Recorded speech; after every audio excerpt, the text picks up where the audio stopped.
Here we are diving in to talk about, there he is, Mehran, the director, the writer of the motion picture Gōlden, which I had the good fortune of the invite just the other week to come see at the Davis Theater in Chicago. Mehran, it's been a long time. Good to see you again.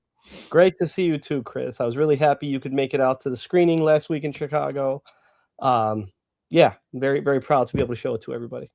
So on one thing, right, the moment turns, you had a head count of roughly 113 people. And Roughly. then for the greeting, the shaking of the hands afterwards, we had to get back, and it was the summer school night and get things situated. But so I say that to say I'm looking forward to be able to speak more at length on the movie. Excellent. So here we are now. Excellent. You got the poster right behind you there. Yes, I do. You can see it there. I can probably tilt up and we can see a little more. There it is. So this is a semi-autobiographical-ish day in the life. The way I would put it is it is not, the fiction of the film is not autobiographical. It is a non-fiction. I mean, sorry, this is a fiction, right? Like these characters are invented and all that. I did not live the experience of here, but emotionally in so many ways, it is autobiographical. Like it's a lot of soul searching. It's a lot of just opining on things that I want to talk about. I want to see a movie where a couple of people have a nice conversation against a really beautiful background. And so I mind stories from my own life, stories from my friends' lives. There's things that are just, made up out of whole cloth. So I would not call this an autobiographical movie, by any stretch, but like with anything written, like any type of writer, director, film, every character in the movie is me. They all came out of my brain somewhere, right? That's the way it is. That's the way writing is.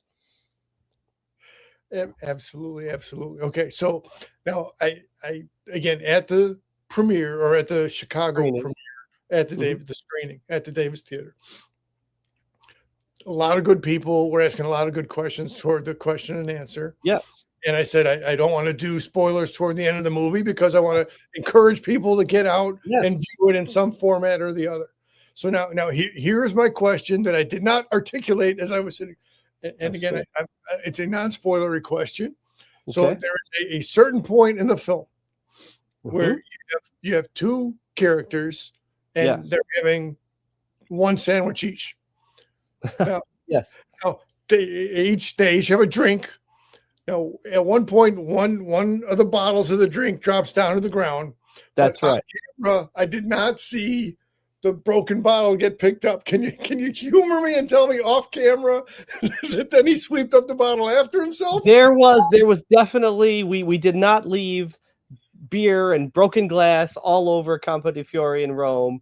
There was somebody who cleaned that all up when it was all done, but that was kind of a difficult thing to pull off in general.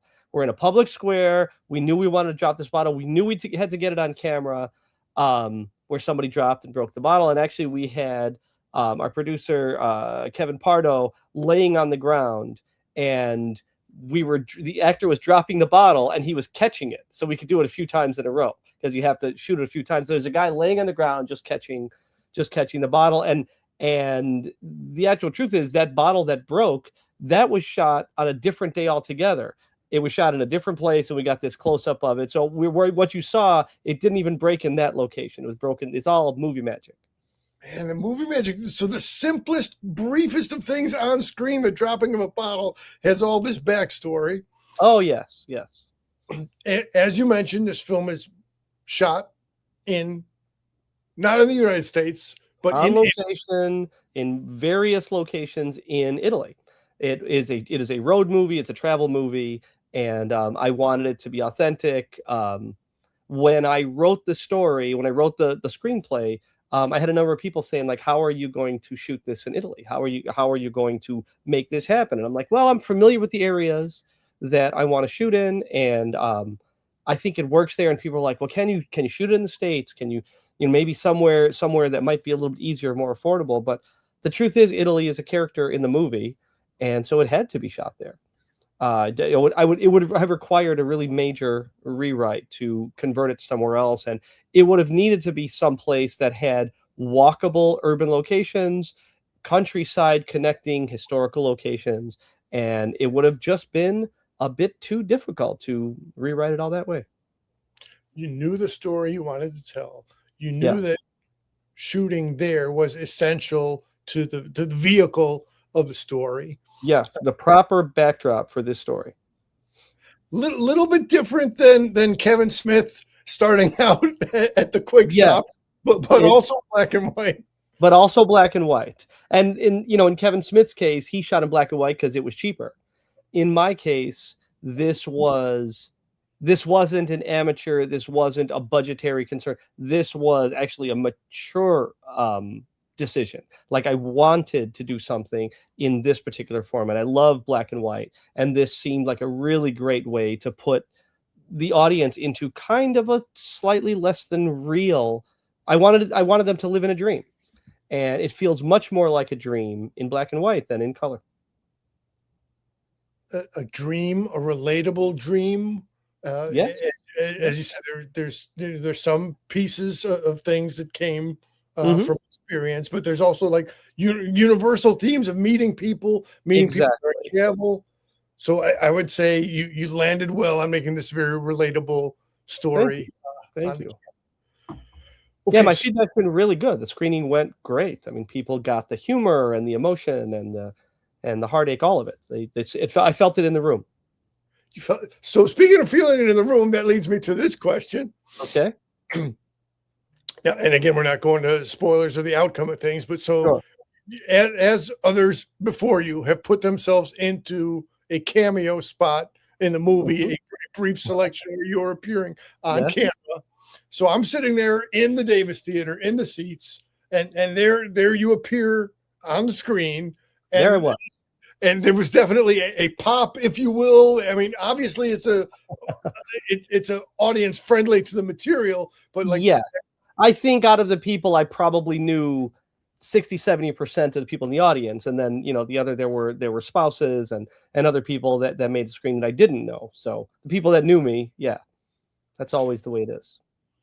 It had to be kind of cool though, as you were sitting there also in the Davis to see the favorable reaction of your gathering.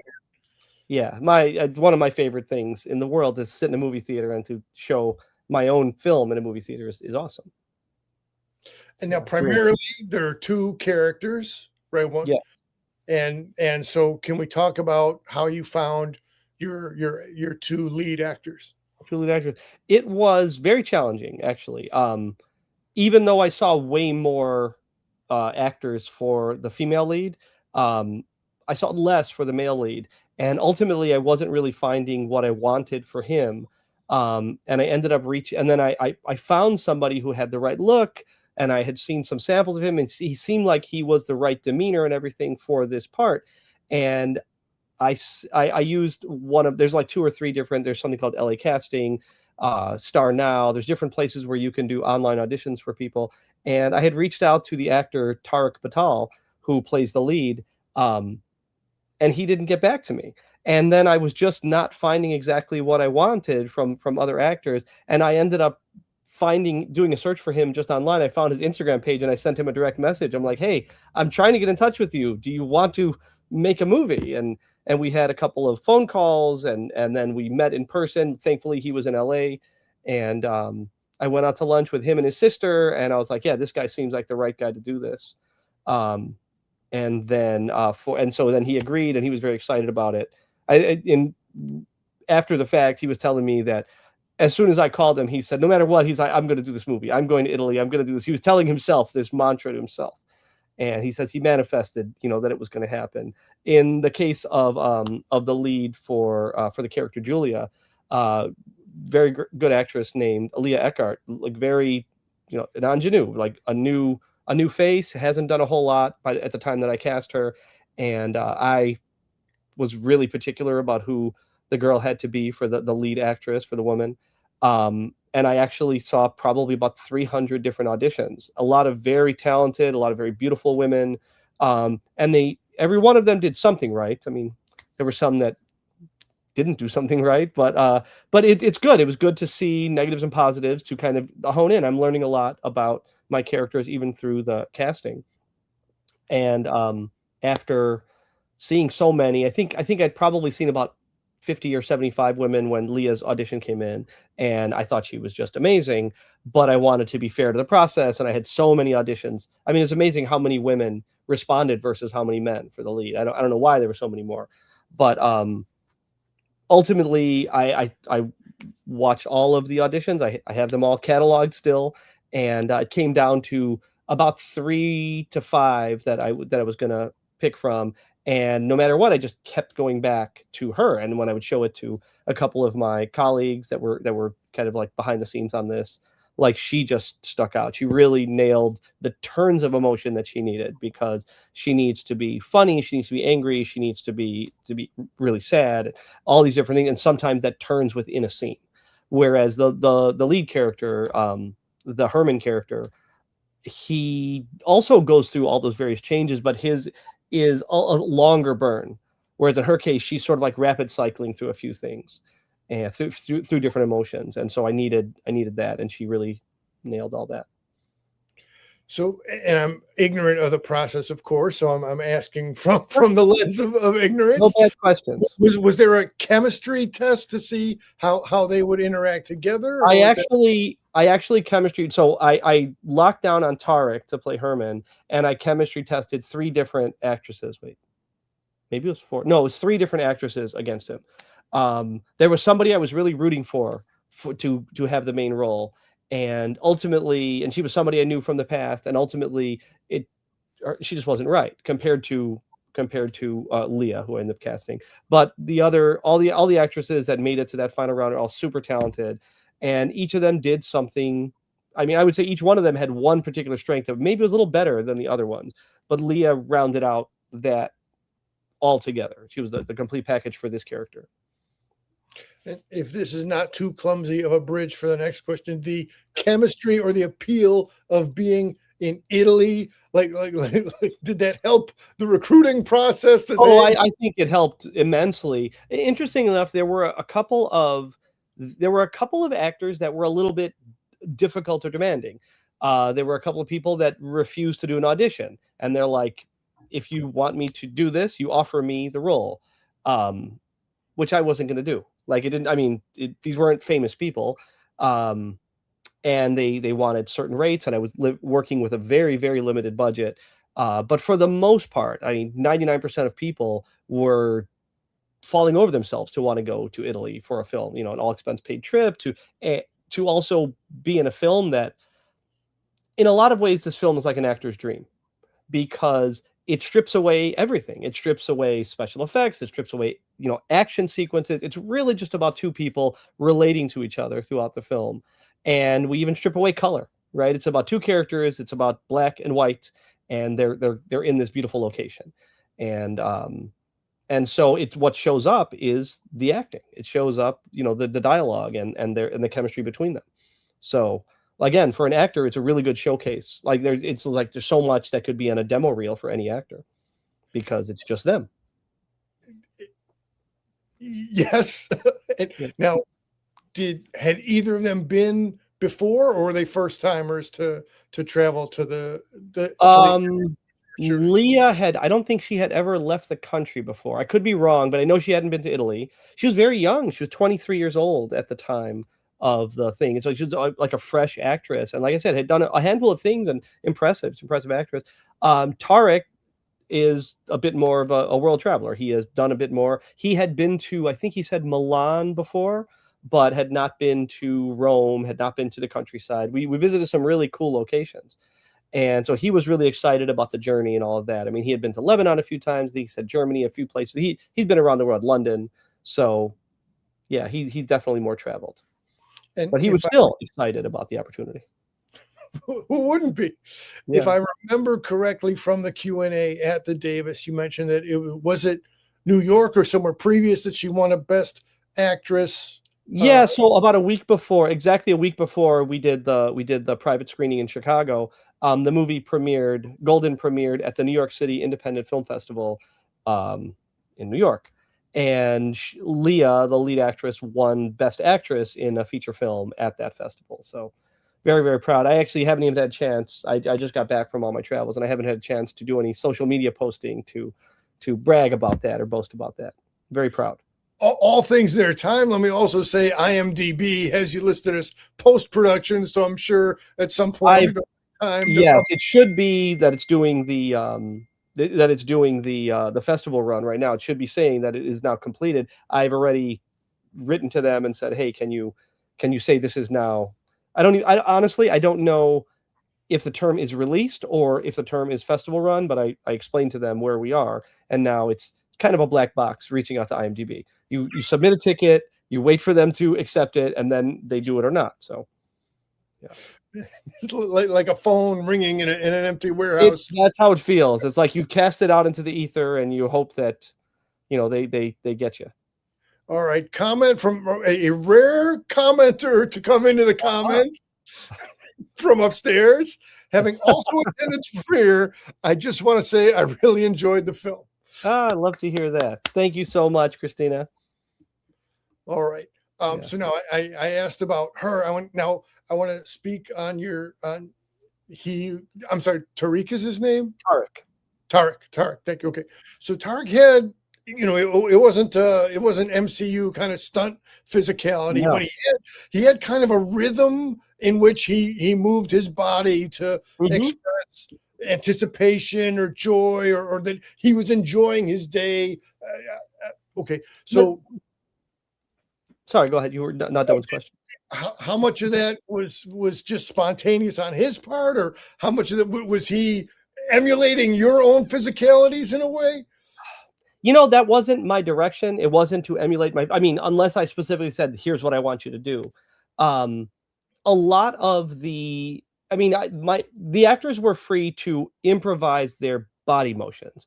The dialogue was, I don't know, I'd have to compare it to the script, but it's really close to the script, like what the actors were saying. But some of that performance by Tariq specifically, the character is supposed to be a film director, somebody that's actually supposed to be somebody much more successful than I am in my personal life, this fictional character. And he is theatrical. Like what he's doing is he should talk with his hands. And there's times when I know as a director, you need to be expressive and you need to do things. And this was a character in this film that's kind of going through a lot that you don't know what he's going through. He keeps it pretty close to the vest until finally he's just ready to spill it out. It's like that's kind of intentional, is that he's holding on to something and he's going through the motions. Like this character is kind of doing what is clearly kind of unhappy. There's something going on with him. But when prompted, when he feels comfortable, this character will just talk your ear off. And I wanted that to be not just that, but also he is trying to impress this other person that he has just met. And so I wanted him to be almost Broadway theatrical. He should be showing not just his emotion, but his performance, his personal performance. It's part of how he wins people over. And then, so as was your intent, as did absolutely play out then on the screen. Let's go to another comment, and then we'll speak on the camera a bit without spoilers. Again, from upstairs, I want to mention, I like when Julia took photos with the manual camera. The screen would freeze and show the still photo. Yes, that is something that actually was not in the script written per se like that. There was a character that's taking pictures, and I honestly didn't even decide how I was going to handle that until I was editing the film, and I felt it lent sort of an old-fashioned feel to the film, but it also is a little bit of an homage to like one of my favorite movies ever, which is It's a Wonderful Life. There's a couple of freeze frames in that film, which I love. Scorsese uses the freeze frame, but I use this motif of still camera, like old school film still camera. And it's a really fun detail. And I've gone back and forth with exactly how to use it, but people respond to it very well. So I think I did all right with that.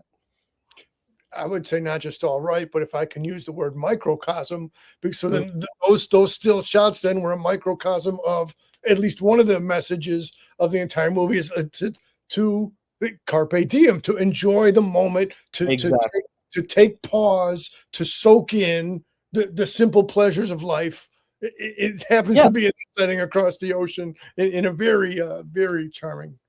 Yeah, and that was part of why it was like a film camera, because there is something about a film camera. You don't take 100 shots of the same flower or building or whatever.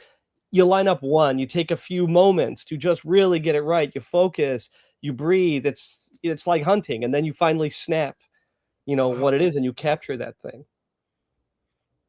All right. So as we've highlighted the still camera shots, also I want to come to the name of your cinematographer is Anthony Kuntz. And how did he become attached to the project? So Anthony Kuntz I've worked with on a couple of projects in the past. This is our third feature that we've shot together. And we've worked on a couple of other things around town in LA together. He's a great guy. He's a good friend of mine, but a very talented cinematographer. He's one of the various cinematographers I've worked with a handful of them. And he's somebody who never really tells me no, even if he disagrees with me. But what he does do is if he disagrees with me, he will suggest something else. He'll say, how about this? Or how about I offer this?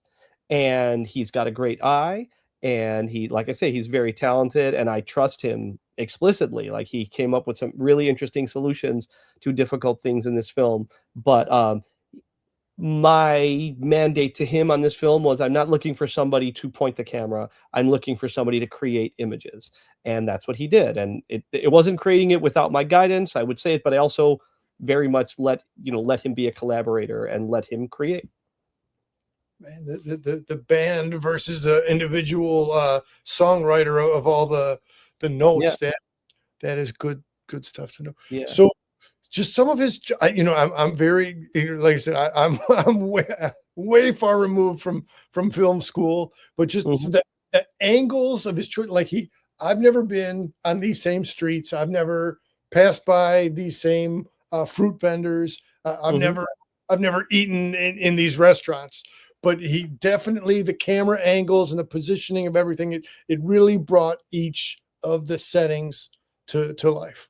It's a very collaborative process. Like it's with the exception of certain things, like there are certain things when I was like, okay, Anthony, we're done with this shoot, get what are called inserts. And he would sort of travel around and point to things. And most of the time I'm like over his shoulder saying, let's catch this, let's put this in the corner or whatever. And then other times he's just saying, this is really good, I'm going to snap a shot of this, or I think this will fit with the film.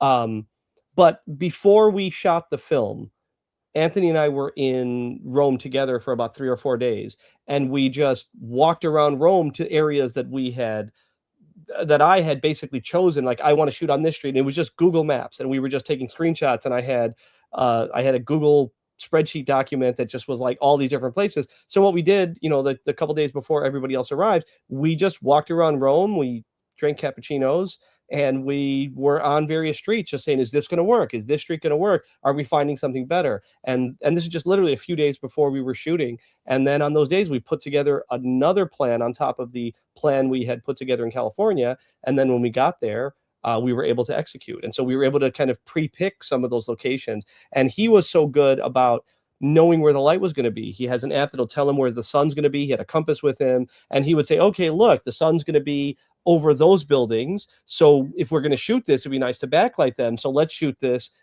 afternoon, or, conversely, sometimes let's shoot it in the morning because the sun's going to be over there and that'll be prettier. And so that's the kind of thing he was really lending a lot of beauty to the film, because he was planning for things like I'm looking at composition and he's looking at composition and lighting and sun, and all of these things. So it was great. A delicious behind the scenes story right there. Now, and I would say there was also a decent amount of archways, or right, making the audience member in the movie theater feel like they're a spectator in these conversations and in these comings and goings. So, like, as far as blocking, like, did you have some chalk marks, X's on the ground? In this case, we didn't. There's so many markings on the floor. Everything is cobblestone. Typically, we would tape down marks for different things, but in this film, we were moving so quickly, and we were doing multiple takes on stuff at times. But the biggest thing is there's a big scene that takes place on this beautiful street called Via Giulia in Rome, and there's this archway that's designed by Michelangelo in like 1480 or something, and it's just gorgeous, like just this absolutely beautiful street, and there's these vines hanging down, and I always knew I wanted to shoot something on that street. And we actually shot that in little chunks, and we planned out the little chunks. And that's another thing where he says, okay, the sun's going to be here, so we'll shoot this section after a certain hour so we get shadows and all of that. But it was because we were shooting it in, maybe 50-foot sections if they're walking along or something. It was more like, okay, we're going to walk from here up to where that Vespa is, and we're going to have this part of the conversation. And I want to make sure we would rehearse it beforehand. I would have them walk the area without the camera so we could make marks as, okay, you're going to hit this line when you get to this corner. So if we do this a few times, I know that this is a good pace for you to reach this point when you say these words, and then we'll cut and we'll pick up the next section and we'll pick up the other side. It was very helpful to do all that kind of stuff. Movie magic, magic. being explained. Now, did the name of the street influence the name of the character, or was that? No, there are a series of Beatles references in the film, and her name is Julia, which is one of my favorite Beatles songs, which is called Julia. So that's why her name is Julia. I actually had another potential title for the film, which I never really followed too much, but it was like I was thinking about even calling it Rome and Julia at some point, because it's about, this guy experiencing Rome and the character Julia. But I didn't think it was quite as good as Gōlden. Gōlden let me have a theme through the film. Now, as you nodded your head over there, so over the letter O, you have that flat bar. Yes. How did you select that? It took me 7 months to design that logo. I just couldn't decide on what I wanted to do when I was really looking at a lot of the old, like the neorealist Italian films, like stuff by De Sica, like bicycle things. I was looking at so much 1960s Italian graphic design before I came up with it, and they would use little demarcations and things like that. Like it feels like a pronunciation, like it's meant to be a long O, but really it's just a graphic embellishment is the way that I'm using it. And it's just kind of like, once I kind of settled on, there was a font, and like this ended up being a custom font. And if you look closely at it, it's not really perfectly straight. Things are kind of there's like wobbly lines and things on it. And it was all very intentional. So that is just something that's kind of like makes it stand out, and it sort of completes it. Felt a lot more balanced with this little line over the O here. I had to do some homework, and I looked. So right there's that which is called an underscore, the bar under the letter. So I saw that this could be called an overline, or even a vinculum, or a macron. There's a bunch of different names that could be applied to it. But that's a little Cliff Clavin. That's a little inside. Yeah. So let me navigate a little bit. If this is going to manifest the same as always, then our audio people won't be able to hear us speaking while the trailer plays. But let's come to the time where we are going to put on the trailer. I just need to click around just a little bit right here. And again, this is your own website, so it's just mehrantorgoley.com. Let's hit play. And what do we got here? It's about a 2-minute. So let's 2 minutes. Go.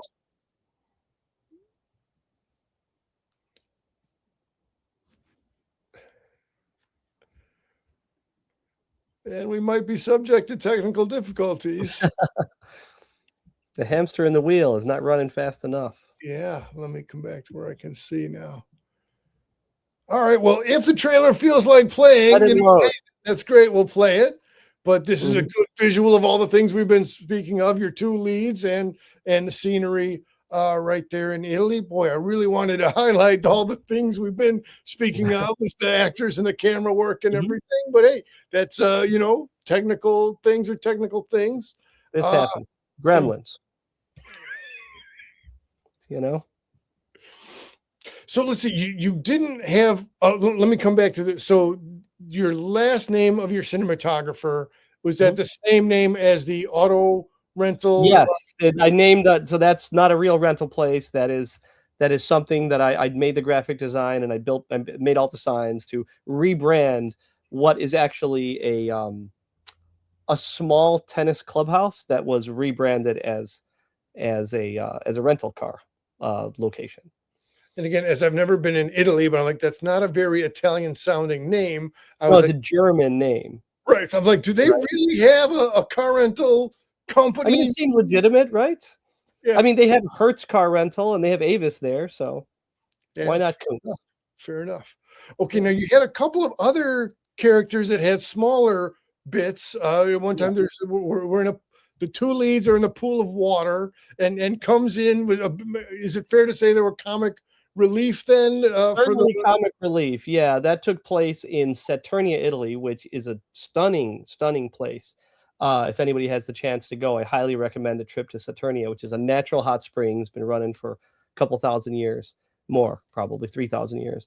And yeah, there is a really interesting interlude. I mean, I call it like David Lynchian weird detour that the film takes, but it is talking about the themes of the film as well in its own way. It is showing the way they are interacting with each other. It's showing lots of different. It's showing the way that our characters are reacting to somebody new in the mix. It also comes at a point in the film when we're really wondering what's going to happen between these two characters, and all of that is interrupted quite abruptly, and I guess hilarity ensues. Yeah. I would say hilarity did ensue. Yeah. And again, we're not doing heavy spoilers, we're not doing detail, Right. but it to me, it's well worth the comedy interaction then of the four characters that are of the specific moment in the film that we're speaking about. So, okay, so people who have been in the New York area were able to see the film. Yeah. Now, most recently, people in Chicago, specifically Davis. Mhm. Okay, so that comes. So your character then identifies as he's from Chicago. Chicago, yes. Because why not? All the best characters are from Chicago. And then specifically, so your production company is called Wicker Park Pictures. Productions. Pictures? Pictures. Okay, Wicker Park Pictures. Okay. Yes. So obviously Wicker Park is an art-focused neighborhood. Yeah. It's a neighborhood I actually grew up in. I went to Wicker Park School, and I grew up, my family before me all went to Wicker Park School. Yeah, I love the neighborhood. I was there when it was kind of a rough neighborhood, and I watched it change when I was in college in the city, and now I go back and it's really something. Yes. Were there any other candidates or possible names for your workshop, for your stuff, or was it Wicker, or was it Head and Shoulders that Wicker Park was the well name? actually for many years, when I started my filmmaking career, I had a small production company. I did a lot of things, and that was called Number 9 Films, and I had that for for a number of years, probably 8 years. I was making films under that banner, and then I partnered up with a few people, and we started another production company, which was quite a bit more official. We produced a couple of films, most notably Curse of Aurora, which had like a theatrical run in Canada. Actually, it did well there. It's I'm very proud of that movie. But that production company kind of ran its course, and I guess the best way to put it is like the way a singer of a band at some point decides to go solo. I decided I wanted to express myself in different ways, and so I decided to basically reset everything. And this is the first film I've done that I've written on my own, directed on my own, produced on my own. Like I basically ground up. I'm like, I'm gonna do. I mean, my plan was to do a smaller movie, and I ended up doing a movie that takes place on the other side of the world. And even once we get there, travel, from the south to the north of the country, basically. But this is the most complete statement of a film that I'm making on my own. And so because of that, I didn't want to go back to any of the production company names I had used in the past. I wanted to rebrand myself. And when I was thinking about a number of names for a company, I wanted, again, this was all about going back to my roots. So I decided I'm going to rebrand as Wicker Park Pictures for this. Man, a name well chosen. That's good stuff. So now we've talked about how the movie came together. We've talked about elements of the movie. What is up and coming? What's the next chapter? You're looking to get into some film festivals? What is next for Gōlden the movie? So the premiere was a film festival premiere, and that was in New York. I've got a lot of film festivals up and coming that I'm waiting to hear from. I've been in contact with a couple of them that it feels like that's probably going to get into them. But it's in various places in the world. I'm entered into film festivals in Italy, in England, in Australia, all different places, and a lot of them are across the country, even in Canada. But a lot of them. So I think there's about 16 or 18 more I'm waiting to hear from.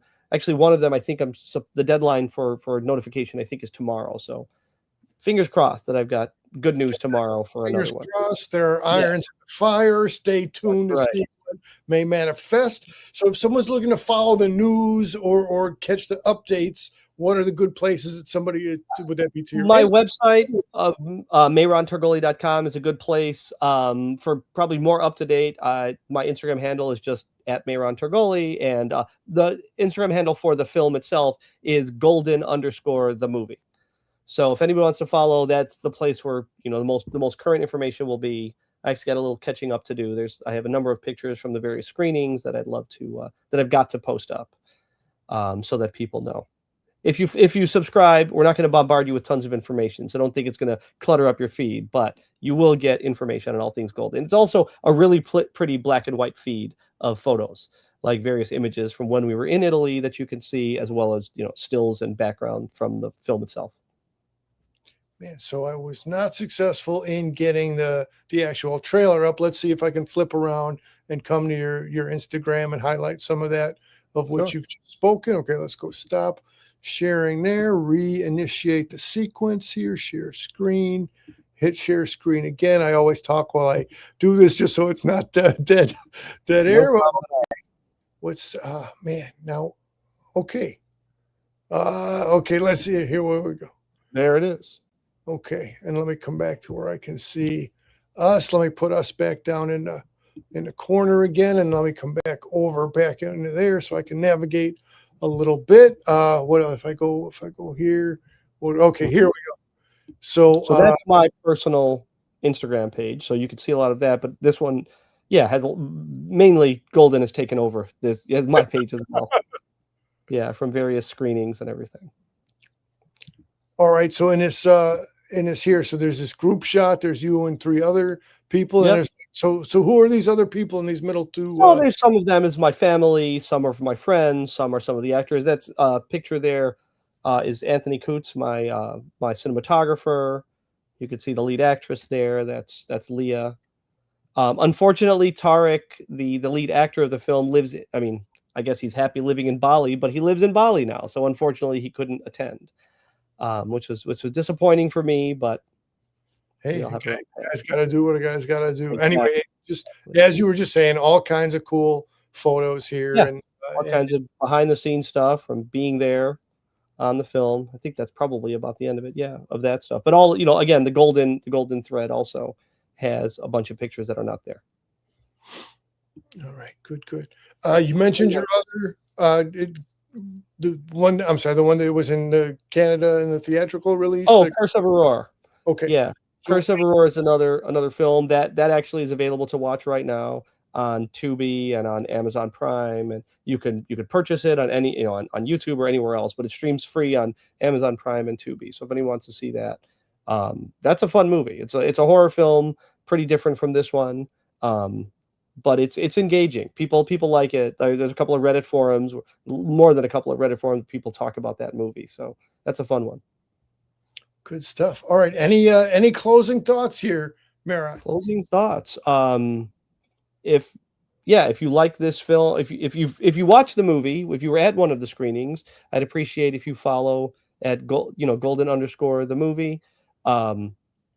If any of you are working at film festivals and you want me to submit to your festival, please reach out to me. I think I did cast a pretty good net doing that. But if there's some I don't know about, please go ahead and reach out to me. And I just hope everybody sees this and enjoys it and goes on the journey with us, because the movie is a journey that I think most people would enjoy.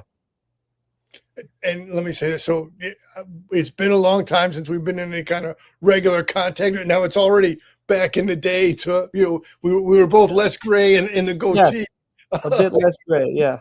But let me say, but I say sincerely, even if I did not know you or did not know this story, again, it's still a very relatable story. It's well shot. It's a very worthwhile thing to see Gōlden, the movie. And also want to give a recognition to photographer in her own right, Christina Sato, who had texted me to say, hey, are you going to be able to make it to the Davis? Mm-hmm. So I publicly now say I appreciate Christina Sato that she passed me the invitation to be at the Davis. Right. And then also to her contribution, she's credited in your end credits. Yes, there are a couple of shots that she knew the film I was making, and actually, like, when she saw some of the stuff, she's like, oh my God, I've got to go to Italy. And so she took a trip to Italy. And I remember her reaching out to me and saying, hey, do you need me to shoot anything? And I was like, well, and so she shot a couple, there's like 2 shots in the movie that she shot because I needed something extra and somebody was there. So I was like, okay. So yes. Sounds like a good, really good excuse to be in Italy. And I'm just working. It did the one hand wash the other. It was the best of worlds, all that kind of stuff. I'm looking for more opportunities to go to Italy. Yeah, as a wise man would. All right, I'm going to hit end here. And again, here we are, just a short few days after Gōlden. The movie was at the Davis Theater. We've got the Instagram. We've got the ability to look forward to other showings, other screenings, other film festivals. Mehran, for real, this has been so cool to get caught up and to do it with the cameras on. After I hit end, let's stick around for a minute and get more caught up off camera. Thanks everybody who, if I always say, if I get the link, I will definitely come in the description and the comments very soon and put the links to the things. Thank you. And I'm going to go ahead and hit end. Thanks everybody. And we are out.